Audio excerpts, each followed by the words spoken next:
You think you'll see a black pope in your lifetime?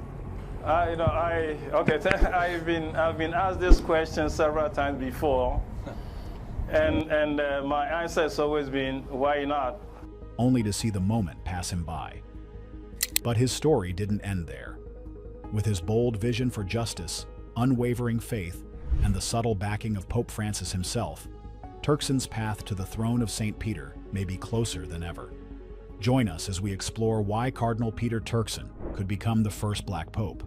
In today's video, there is a whole lot of things that we need to talk about. But before, if you've not subscribed to the channel, subscribe to the channel, like, share, and leave your comments in the comment section. Let me know what you think about this video because it's really important. So let's educate ourselves to know the truth, to understand, and we have a better future together. Let's go and watch this video and I'll bring you more. The early life and priesthood of Cardinal Peter Turkson. Before we even answer why Cardinal Peter Turkson will be the first Black Pope ever, we have to get acquainted with his life from the very beginning. To truly understand what makes him stand out, you have to delve into the story of his roots, his journey through the priesthood, and the values that shaped him into the remarkable leader he is today.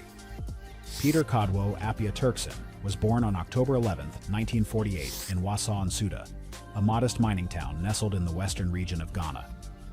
Growing up in a household with 9 siblings, Peter's life was anything but privileged.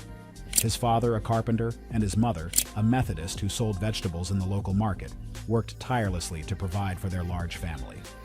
It's said that young Peter's upbringing was enriched by a diverse spiritual atmosphere, with influences ranging from his Methodist mother to a paternal uncle who was Muslim, and a firm grounding in his father's Catholic faith. From an early age, Peter showed an insatiable curiosity and a natural inclination toward education and spirituality. He began his academic and spiritual journey at St. Teresa's Minor Seminary in Amasano, followed by St. Peter's Regional Seminary in Paidu. A young Peter soon realized his calling and made his way to St. Anthony-on-Hudson Seminary in New York, where he pursued his theological studies. Here, he earned not just one, but 2 master's degrees, one in theology and another in divinity. It was a pivotal period in his life, marked by intense study, reflection, and a summer course at Albany University, which broadened his perspective. On July 20, 1975, a moment of profound significance arrived when Archbishop John Amissa ordained him as a priest. This milestone wasn't just the beginning of his official priesthood, but the dawn of a journey filled with purpose, service, and a commitment to his faith. Peter Turkson's career in the church didn't stop at ordination. He quickly transitioned into academia, teaching at the Minor Seminary at St. Teresa's, where he began to mentor and inspire future priests. His passion for learning took him to Rome's prestigious Pontifical Biblical Institute, where he earned a licentiate in sacred scripture. After his return to Ghana, he stepped into leadership roles, becoming vice rector at St. Peter's Seminary. During this time, he also served the community by taking on pastoral duties in a nearby parish, balancing scholarly pursuits with hands-on ministry. By 1987, Peter was back in Rome for doctoral studies in sacred scripture. Although his academic ambitions were cut short when he was appointed Archbishop of Cape Coast in 1992, this shift marked the beginning of a transformative chapter in his life. On October 6, 1992, Peter Turkson was appointed Archbishop of Cape Coast by Pope John Paul II.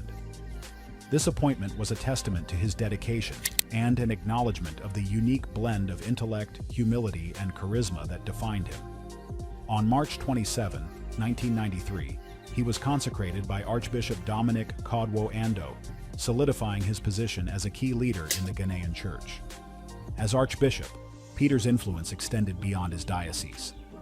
From 1997 to 2005, he served as president of the Ghana Catholic Bishops' Conference, tackling pressing issues like education, social justice, and interfaith dialogue. In 2003, he became chancellor of the Catholic University College of Ghana, further cementing his role as a champion of education. Pope John Paul II elevated Peter to the rank of cardinal in 2003, making him the first Ghanaian cardinal. But this is not the end. Stay tuned. as Ghana will continue to shine on the global stage and make its people proud in more remarkable ways in the future. A journey through the Roman Curia. When Cardinal Peter Turkson was appointed president of the Pontifical Council for Justice and Peace in October 2009, it wasn't just another Vatican job. It was a calling that placed him at the intersection of faith and global issues. Pope Benedict's decision to bring him into this role wasn't accidental. Peter's reputation as a man deeply rooted in justice and compassion made him a natural fit for addressing the Church's social teachings on human rights, economic fairness, and peace. But this wasn't Peter's only hat. Over the years, he became a member of several influential Vatican bodies, including the Congregation for the Doctrine of the Faith, the Congregation for Catholic Education, and the Pontifical Council for Promoting Christian Unity. From these vantage points, Peter was a force for innovation. In one of his more memorable moves, Peter made headlines in 2011 when he called for a global public authority and a central world bank. Bold, right? The proposal wasn't about bureaucracy for bureaucracy's sake. It was about ensuring financial systems served humanity instead of exploiting it. Peter condemned the idolatry of the market and collective greed, reminding everyone that economics isn't just numbers, it's about ethics, solidarity, and human dignity. And while his ideas weren't universally applauded, they sparked essential conversations about reforming the global economy. Peter's talents weren't confined to policy papers and Vatican halls. In 2011, during the civil conflict in Ivory Coast, Pope Benedict XVI sent him as a mediator to find a peaceful resolution. The situation was tense, with atrocities committed on both sides. Yet, Peter's mission highlighted his diplomatic skills and his ability to approach even the most volatile situations with humility and hope. Again, in 2016, Pope Francis called on Peter for another critical mission, this time to South Sudan. As the Pope's special envoy, Peter traveled to Juba with a simple yet profound goal: peace. Carrying letters from Francis to both President Salva Kiir and Vice President Riek Machar, historic enemies from rival ethnic groups, Peter worked to foster dialogue and trust. It wasn't easy, but his presence was a reminder of the Church's commitment to peace in the face of violence. By 2016, Pope Francis recognized the need to streamline and modernize the Vatican's approach to social issues. Enter the Dicastery for Promoting Integral Human Development, with Cardinal Peter at the helm as its first prefect. The Dicastery was a bold experiment, combining several Vatican offices to tackle issues like migration, human rights, and environmental protection under one umbrella.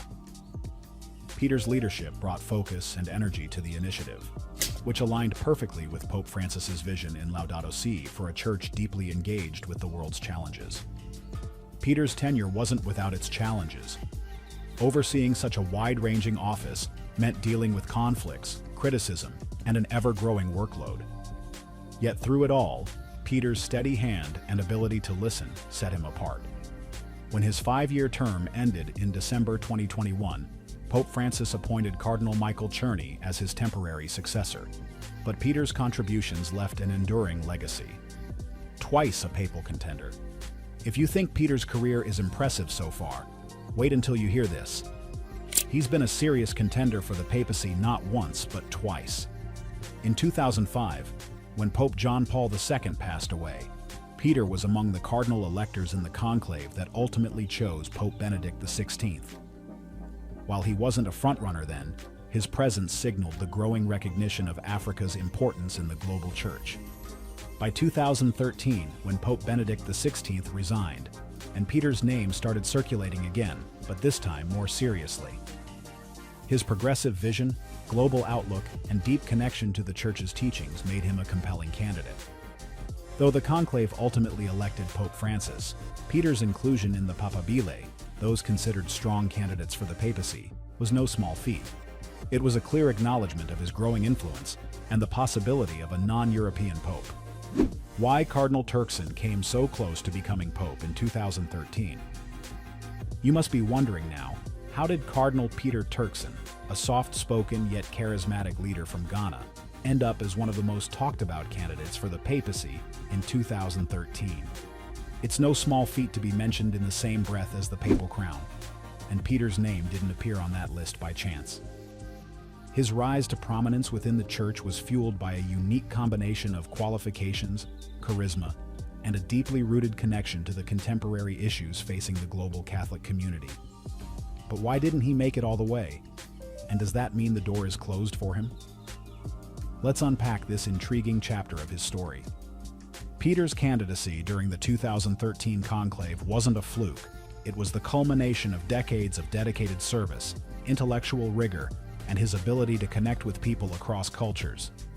First and foremost, his education and spiritual foundation gave him an edge.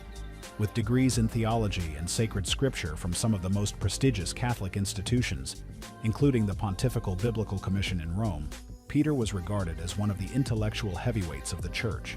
Yet he wasn't just an academic locked in a library. He had years of pastoral experience under his belt. As the Archbishop of Cape Coast, he was someone deeply attuned to the needs of his people.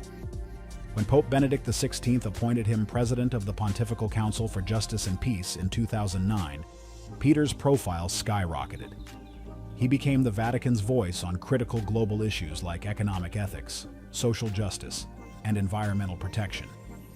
He spoke with authority on subjects many found uncomfortable, like the greed-fueling global inequality or the urgent need for solidarity between rich and poor nations.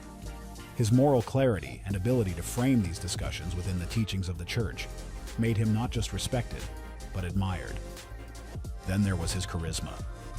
Peter speaks an impressive array of languages: English, French, Italian, Fonte, Hebrew, German, Latin, and even some Greek. It's no exaggeration to say he could talk to nearly anyone, anywhere, in their own tongue. Combine that with his warm personality and natural ability to command attention, and you had a figure who could inspire hope and bring people together. His African heritage also made him a symbolic figure, representing a continent where Catholicism is thriving and growing faster than anywhere else in the world. But despite all this, Peter wasn't elected pope in 2013. Why not? The answer lies in the complex and often enigmatic dynamics of a papal conclave. For one, the church at the time was at a crossroads, grappling with scandals and a growing perception of being out of touch with the modern world. Many cardinals felt the need for a transformative figure, someone who could rebuild trust and refocus the church's priorities.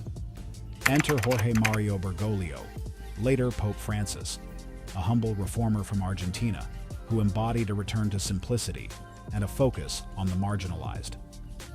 Bergoglio's Latin American roots also resonated with a global church where Latin America has the largest Catholic population. Peter, though admired, may not have garnered enough support within the College of Cardinals.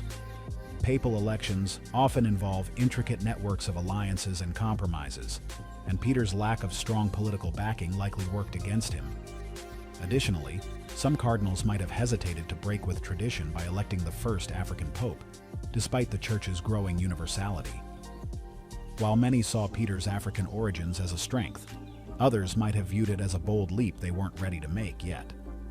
So, does this mean Peter's chance to don the white cassock is gone? Not at all. On the contrary, this will give him an advantage for a new opportunity, which we will discuss soon. A new chapter for Cardinal Turkson. Fast forward to 2022, and Cardinal Peter Turkson is once again at the center of Vatican intrigue.